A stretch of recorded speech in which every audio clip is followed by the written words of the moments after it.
નમસ્કાર, મારું નામ છે સરવૈયા પ્રવીણભાઈ મથુરભાઈ, ગામ ઉમરાળા.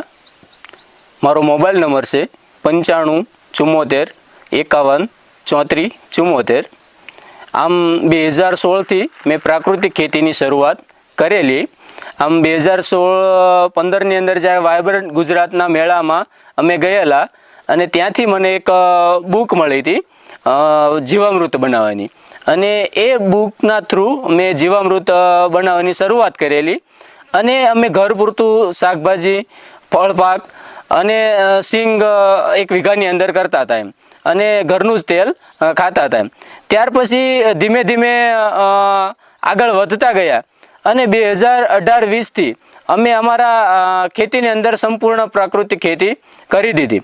અને શાકભાજી અને ઘર પૂરતું કરતા તો ત્યાંથી સગા સંબંધીઓ, ગામના લોકો, આજુબાજુના ગામના, અને જેમ જેમ અમારું માર્કેટ વધતું ગયું તેમ તેમ અમે અમારું છે ને એ શાકભાજી ઉગાડવાનું એ વધાર્યું. ત્યાર પછી આગળ વધતા ગયા તેમ અમને ગવર્મેન્ટની સહાય પણ, જેમ આ છે જીવામૃતનો પ્લાન્ટ, એ 7000 લીટર જીવામૃતનો પ્લાન્ટ અમને સરકારશ્રીના સહાયથી મળ્યો એમ.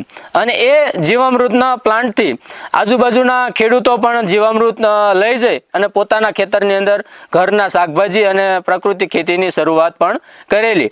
અને ત્યાર પછી અમે ગયા વર્ષે એટલે કે 2025ની અંદર અમે એક મોડેલ ફાર્મ ઊભું કર્યું કે જેની અંદર મિશ્ર પાક પદ્ધતિ, એક 32x32નું મોડેલ, એટલે કે 32x32 છે નાળિયેરી, એની અંદર ફળપાક, શાકભાજી, આવી રીતના એક મોડલ ફાર્મ ઊભું કર્યું. એની અંદર શાકભાજી છે, મરી મસાલા છે, ફળ પાકો છે, આ બધા જ પાકો આપણા રસોડાના મરી મસાલાથી લઈ અને કઠોળ ધાન્યના બધા જ પાકો આ મોડલની અંદર એ તૈયાર થાય.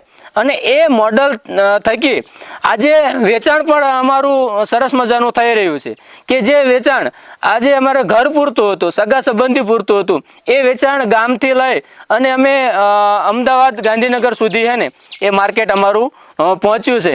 અને એડવાન્સ ઓર્ડરો પણ ઘણા બધા એ અમને લોકોના મળ્યા છે. અને એ પ્રાકૃતિક શાકભાજી અને કઠોળ જ્યારે લોકોએ વાપર્યા અને એનો સ્વાદ માણ્યો, ત્યારથી આવનારા વર્ષોમાં જે કઠોળ શાકભાજી થવાના છે એના ઓર્ડર અમને 1 વર્ષ અગાઉ પણ એ મળી જતા હોય છે. પ્રાકૃતિક ખેતીથી અમે એક નાવીન્ય પણ જોવા મળ્યું કે જ્યારે ચોમાસાની અંદર જ્યારે વરસાદના પાણી, જ્યારે પ્રાકૃતિક ખેતીથી એક અમને નાવીન્ય એ પણ જોવા મળ્યું કે જ્યારે વરસાદના વાતાવરણમાં જ્યારે વરસાદી પાણી જ્યારે જમીનની અંદર ભરાતા હોય ત્યારે આજુબાજુના ખેતરોમાં જ્યાં પ્રાકૃતિક ખેતી નથી થતી અને આપણા ખેતરની અંદર પ્રાકૃતિક ખેતીમાં જે વરસાદનું પાણી ભરાય છે એ અળસિયા દ્વારા જે છિદ્રો કરેલા હોય તો જળ સંચય દ્વારા એ પાણીનો સ્ત્રોત એ જમીનની અંદર એ જતો રહે ને. આજુબાજુના ખેતરમાં જ્યારે પાણી ભર્યું હોય ત્યારે આપણું ખેતર એકદમ પાણીથી એ ચોખ્ખું થઈ ગયું હોય છે. અને અળસિયાનું પ્રમાણ આપણને બહુ જ બધું એ જોવા મળતું હોય છે. પ્રાકૃતિક ખેતી દરમિયાન પ્રાકૃતિક ખેતી કરવા માટે કહેવાય ને કે ગવર્મેન્ટ દ્વારા પણ આપણને તેલેબિયા પાકમાં સિંગનું બિયારણ મળેલું આત્મા તરફથી, ત્યાર પછી ઘઉંનું બિયારણ મળ્યું, અને ત્યાર પછી આપણને કઠોળમાં ચણાનું પણ બિયારણ મળેલું. અને બાગાયત વિભાગ દ્વારા પણ આપણને પ્રાકૃતિક ખેતીના શાકભાજી કરવાથી કહેવાય ને કે જે એકરે 20,000ની સહાય હતી, તો એની અંદર પણ જ્યારે વિઝિટમાં આવે ત્યારે આપણને 10,000 જેવી સહાય પણ આપણને મળેલી છે.